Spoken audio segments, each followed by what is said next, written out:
કે પ્રધાનમંત્રી નરેન્દ્ર મોદીના 4 વિશ્વાસુ અધિકારીઓ છે। નમસ્કાર દર્શક મિત્રો, પ્રધાનમંત્રી નરેન્દ્ર મોદીએ ત્રીજી વખત સત્તા મેળવી અને શપથ પણ મેળવી લીધા છે, પરંતુ એક એવી વાત તમારી સાથે શેર કરવી છે કે પ્રધાનમંત્રી નરેન્દ્ર મોદીના 4 વિશ્વાસુ અધિકારીઓ છે, એમને રિપીટ કરવામાં આવ્યા છે અને 4 આ અધિકારીઓ એવા છે કે જેને પ્રધાનમંત્રી મોદીના 4 હાથ કહેવામાં આવે છે। પ્રધાનમંત્રી નરેન્દ્ર મોદીને આ જે 4 અધિકારીઓ છે એમની ઉપર એટલો બધો અતૂટ વિશ્વાસ છે કે એમને કોઈ કામ સોંપ્યા પછી મોદીને કોઈ ચિંતા રહેતી નથી, તેઓ નચીન થઈ જાય છે।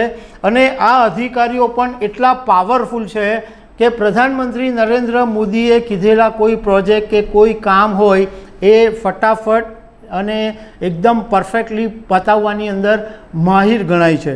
તો આ જે 4 અધિકારીઓ છે એમના વિશે હું તમારી સાથે વાત કરીશ। મારું નામ રાજેશ શાહ છે અને તમે જોઈ રહ્યા છો ખબરછે.com। દર્શક મિત્રો, પ્રધાનમંત્રી નરેન્દ્ર મોદીના 4 વિશ્વાસુ અધિકારીઓ છે, એમાં એક છે અજીત ડોભાલ, પીકે મિશ્રા, અમિત ખરે અને તરુણ કપૂર। અજીત ડોભાલ વિશે તમને કદાચ કહેવાની જરૂર નહીં પડે, કારણ કે આખો દેશ અજીત ડોભાલને બહુ સારી રીતના જાણે છે।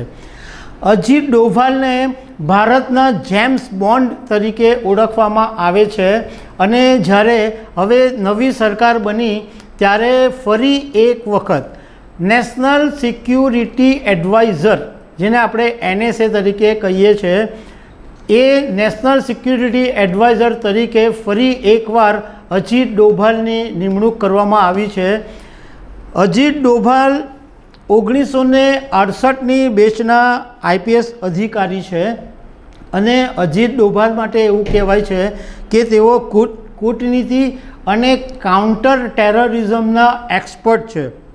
ડોભાલ 2005ની અંદર ઇન્ટેલિજન્સ બ્યુરોના પ્રમુખ તરીકે જ્યારે નિવૃત્ત થયા ત્યારે એ પછી 2014માં પ્રધાનમંત્રી નરેન્દ્ર મોદી પહેલીવાર પ્રધાનમંત્રી બન્યા ત્યારે એમને નેશનલ સિક્યુરિટી એડવાઇઝર બનાવવામાં આવ્યા હતા। 2019માં ફરીથી એમને નેશનલ સિક્યુરિટી એડવાઇઝર બનાવવામાં આવ્યા અને 2023માં ફરીથી એમને તક આપવામાં આવેલી છે।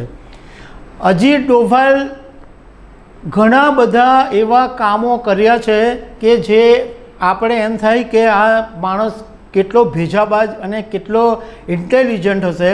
હમણાં જ્યારે થોડા વખત પહેલાં ઉરીમાં જે હુમલો થયો, મતલબમાં જે સર્જિકલ સ્ટ્રાઇક કરવામાં આવી, એમાં ડોભાલની ભૂમિકા મહત્ત્વની હતી।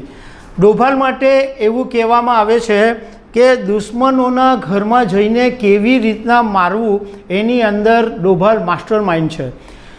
મોદીના એકદમ વિશ્વાસુ માણસ, રાઇટ હેન્ડ કરતાં પણ વધારે કહી શકાય, કારણ કે પ્રધાનમંત્રી નરેન્દ્ર મોદી અજીત ડોભાલ ઉપર આંખ મૂકીને વિશ્વાસ મૂકી દે છે। બીજા જે અધિકારી છે એ પીકે મિશ્રા છે, એમને પણ 2023ની અંદર ફરીથી રિપીટ કરવામાં આવ્યા છે PMO ઓફિસના પ્રમુખ સચિવ તરીકે।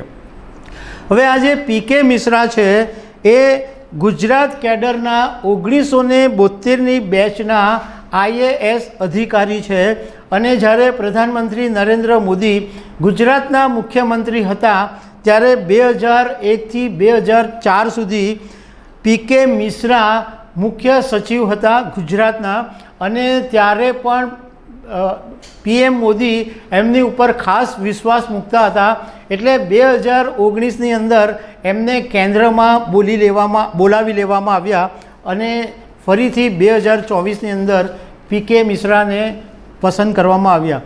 પીકે મિશ્રા માટે એમ કહેવાય છે કે એટલું સ્પીડમાં કામ કરે કે પ્રધાનમંત્રી નરેન્દ્ર મોદીએ જે ડેડલાઇન આપી હોય એના કરતાં એ પહેલાં કામ કરીને મૂકી દે, એટલા બધા પાવરફુલ પીકે મિશ્રા છે।